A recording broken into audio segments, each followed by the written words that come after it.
कंजूस और उसका सोना। एक गांव में एक अमीर जमींदार रहता था। वह जितना अमीर था उतना ही कंजूस भी। अपने धन को सुरक्षित रखने का उसने एक अजीब तरीका निकाला। वह धन से सोना खरीदता और फिर उस सोने को गलाकर उसके गोले बनाकर अपने एक खेत में एक पेड़ के नीचे गड्ढा खोदकर डाल देता था। रोज खेत जाना और गड्ढे को खोदकर सोने के गोलों की गिनती करना उसकी दिनचर्या का हिस्सा था। इस तरह वह सुनिश्चित करता था कि उसका सोना सुरक्षित है। एक दिन एक चोर ने कंजूस आदमी निकालकर गिनते हुए देख लिया।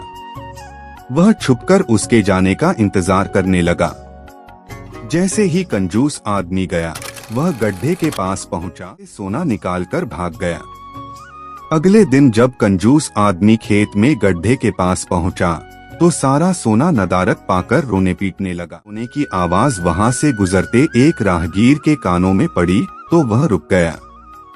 उसने कंजूस आदमी से रोने का कारण पूछा तो कंजूस आदमी बोला, मैं लुट गया, बर्बाद हो गया। कोई मेरा सारा सोना लेकर भाग गया। अब मैं क्या करूंगा? सोना किसने चुराया? कब चुराया? राहगीर आश्चर्य में पड़ गया। पता नहीं चोर ने कब इस गड्ढे को खोदा और सारा सोना लेकर 9-2-11 हो गया।